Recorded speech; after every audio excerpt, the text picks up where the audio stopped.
According to Mythos, 100% of you are subscribed. Good job! Hello, how's it going? Welcome back to the series where we go over the lore of every single equation that can be found within the Divergent Universe Protean Hero. We have the last set of equations today, which are for the paths of Erudition and Remembrance, which I'm very hyped since, these are like the main paths of all of Amphorius. So it makes sense in my brain to leave them for last when it's probably the ones that I should have started with. But anyways, as always, you guys know the drill. At the very beginning, you'll be seeing the entire description of the equation, so you can pause and read it yourself. And afterwards, I'll be reading it and going through it, as well as giving my final thoughts on the equation and the implications it has in the lore, because it's fun to do so. So yeah, let us go ahead. Bizarre spell. A tale circulates among poets. A scholar unearthed a scroll of parchment from ruins, upon which an ancient curse was inscribed. It could kill anyone in this world. But first, it would collect its prize. An ambitious rebel recited it, hoping to curse the emperor to death. The next day, when servants opened his door, they found the corpse of the one who spoke the curse. A beggar on the street recited it, praying to punish the slave master's crimes. Tinkle, tinkle. The villain dropped dead in an instant. While the prize was just 3 bronze coins in the bowl. Could this curse possess the magical powers to judge right from wrong? The audience debated loudly, then shook their hands and sighed. If such a curse truly existed, why would there still be so much injustice on Earth? Damn, this equation is so freaking cool, and I wish that thing actually existed within Amphorius, but then that would legitimately be the MacGuffin that solves everything, and it would just shorten everything massively. And like, as even the equation says, why would there still be more injustice in the world if it really existed? So like, cool concept, but I don't think that this actually existed in the world. Nodist School. You must have heard the Amphorius proverb, all knotted on a single thread. But what you might not know is that the Nodists invented it. Those mathematicians buried in calculation drafts are supporters of the great unity philosophy. After the careful calculations and extrapolations by the founder of Nodism, they claim the origin of all things is but a bunch of numbers. And we're different from ants only because the order of our numbers is different. Like knots on a thread, only our placements and how we're tied differ. In line with this philosophy, we're akin to ants, and titans are akin to us. But I'm rather troubled. If the world is just a bunch of numbers, why do these mathematicians still eat bread and drink honey? They can simply eat their calculation drafts instead, no? I really just like the end of this equation because I just find it to be so silly. The whole concept of like, well, if everything is just numbers, eat your math. Why are you still broke? If you figure out everything in this world, why aren't you doing anything about it? And like, to a certain extent, they're right, but just because you understand it doesn't mean you can do anything for it. Not that I believe that this thing actually is how the world works within Amphorius, which technically speaking, given that it's all a simulation, it's actually true, but also not really. I don't know, it's just funny to think about. Giant Wise Tree. Ever visited the southern Pondering Woods? It was once home to a sacred tree, which possessed far more wisdom than humans, and had countless disciples kneeling at its roots. It even dared to claim to be more knowledgeable than Circe's, enraging the growth of Epiphany. Yet the sages who came forth to debate were all defeated. The sacred tree shook its lush leaves, oozing arrogance. As the smartest being on land, it was certain it could even parse celestial equations. Sturdy branches clawed at the heavens, leaving an endlessly long shadow upon the earth, till lightning cleaved it the moment it penetrated the highest rain clouds. Now, what remains of the forest is only embers and ashes. If you wish for wisdom, seek its incarcerated branches.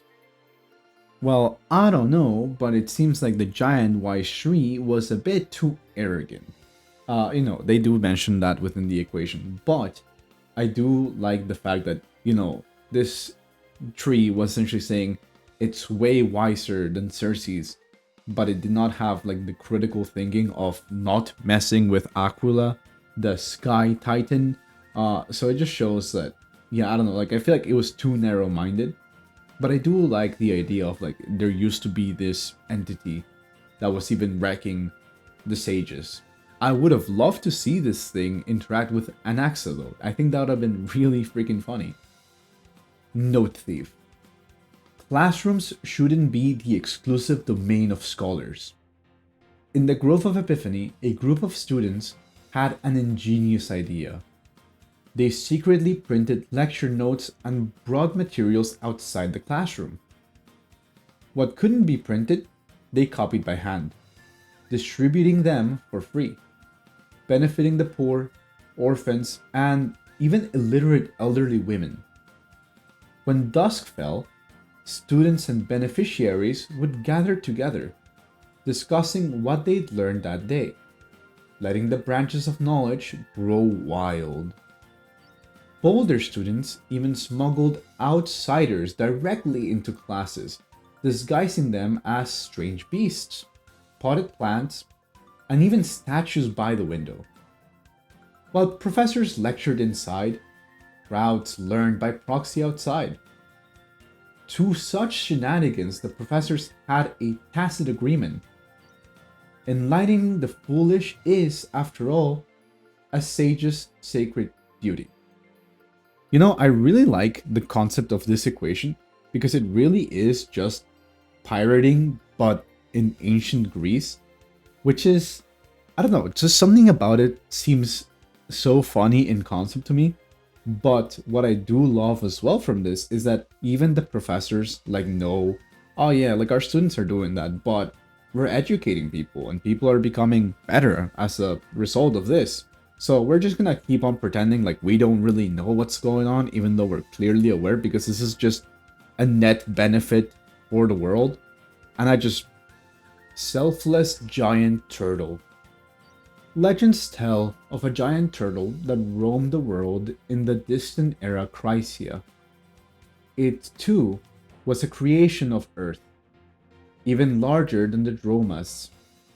Day and night bestowed their blessing upon it, as sunlight and moonlight etched patterns on its shell. People built their city-states beside it, listening to its words of wisdom and sharing in its knowledge. The stories the giant turtle told were more ancient than the rings of time. Even the seismic giant dragon was deeply captivated. It taught people how to till the soil, identify minerals, and observe the trail of sun, moon, and stars. Day after day, year after year, until one day, people discovered its body had turned to stone, for it had given away all its knowledge, leaving only its own chest behind. Thus, a forest was born upon its back, and to this day, it continues to flourish. I really like this equation. It's one of the positive ones, so as always, I'll just be enjoying it. I do like the concept of the turtle being there and helping out, and the world flourishing around all the work that it did for the people and for the environment. But I do have to say, it annoys me a little bit that the first thing that came into my mind was Torterra from Pokemon. Ichor Memosprite. Let those things that should not be remembered be forgotten. With this belief, I arise from the amber-colored pool, with murmurs of countless souls buzzing in my mind. I witness every birth and death in this world. My wings are taken from the harpy eagle, my fangs from the python. Carrying all memories of humanity's nemesis, I embark on a journey to judge memories. Go on, leave nothing behind. The girl opens her umbrella, showing me only her back. So I gleefully tear open the neck of my next victim. Okay, I do find this one to be pretty interesting, especially because I love the mention of Evernight within it. I think that's a nice touch. I also like that the form of the Ichor Memosprite is something out of essentially extinct beings long forgotten. And like this also are elements that are in other like Ichor Memosprites. I don't remember the names, but like, you know, little serpents, little chickens that I despise so much. Yeah, like they have pieces of extinct beings. I think that's super cool. Oh, and I also like the fact that this fits really well with the description of the Ichor Memosprite itself, where it just follows a directive and it devours any memories that, according to itself, serves no purpose. So, you know, very flavorful, very cool. And one of the names it has is the Judge of Oblivion. Again, very fitting. Joyspring Fount. Have a sip of the sweet spring water, for it is the era Chrysalis legacy. Beautiful ancient memories moisten your lips and vitalize your heart. An era when joy grew thicker than Throma's fur, forcing humans to bury excess bliss in underground springs.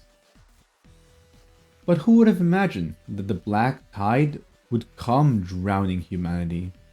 Only these waters stream on peacefully, year after year.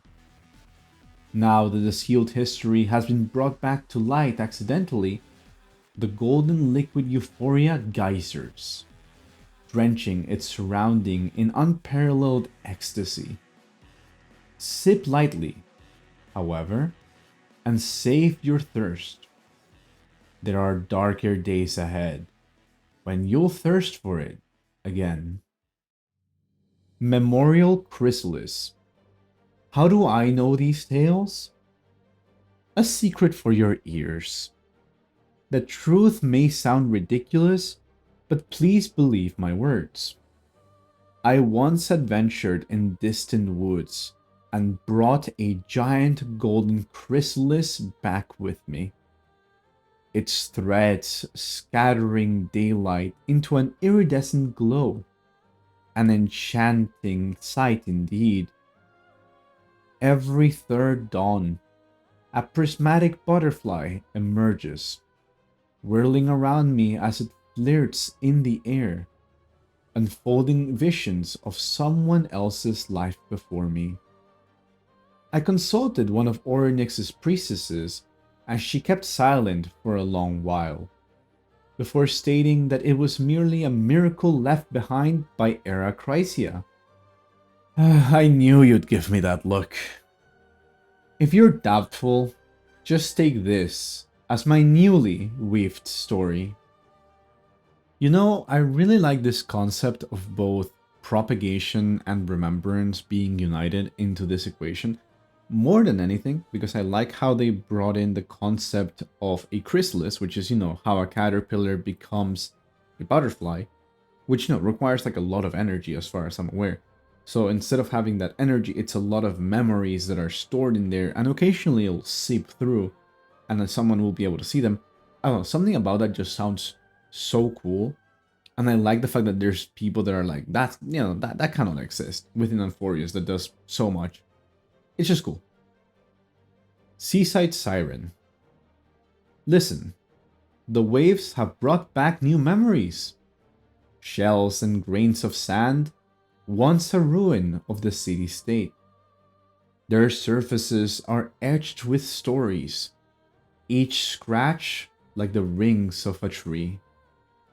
Creatures called sirens gather them, marking them with their claws. This one is a surprise from Sacrius, and that one carries tales from Orynyx. When their nests overflow with trinkets, the sirens scatter them back to the sea, leaving only ethereal poetry to chronicle their hidden secrets. People say sirens are man-eating monsters. Yet, who has noticed they are also masterful poets? So, passing traveler, if you meet a bird with a human face on the shore, don't rush to flee. Sit down and listen to their song. They'll tell you of memories that no human has ever read. Okay, first of all, I just want to say I love the fact that in this equation, they portray the sirens as birds because that is what they are in the Greek myth. Like the whole thing with Odysseus being tempted by sirens, those are birds, not sea creatures. That being said, I still love the fact that all this is sort of being brought in. And this sounds horrifying because, you know, usually they would tempt you with their music and then murder you. So this person is just giving, yeah, like a cool recommendation. You know, you should listen to their stories. They're going to be really cool. And the last thing you will ever hear. So yeah, with that, we have covered every single equation that can be found within the Divergent Universe's Protean Hero. As always, if you enjoy this sort of content and would like to see more, please feel free to hit that subscribe button and like in the video. It really goes a long way and it supports the channel a lot. You can also go check out the playlists that cover all of the equations in the Protean Hero, as well as the Human Comedy, which has a lot of like funny little details in it. For Protean Hero, it's more if you like Amphorius as a whole. Human Comedy, though, has everything in the world of Star Rail. So that one's super interesting in my personal opinion. With all that being said though, thank you for watching all the way up to this point into the video. It really means a lot and it's, again, a lot of fun to be doing all this again. Being able to do live streams, being able to do content creation. I really missed all of this. So it's just nice to interact with you guys. As always, I will try to respond to every single comment because just seeing, you know, engaging with you guys, hearing your guys' comments, your ideas, it's absolutely lovely. And it makes my day. So yeah, thank you so much for watching. Have a great rest of your day, night, morning, or whatever time zone you're currently watching this video at. And I'll see you all in the next one, where we're talking about curios. Bye-bye.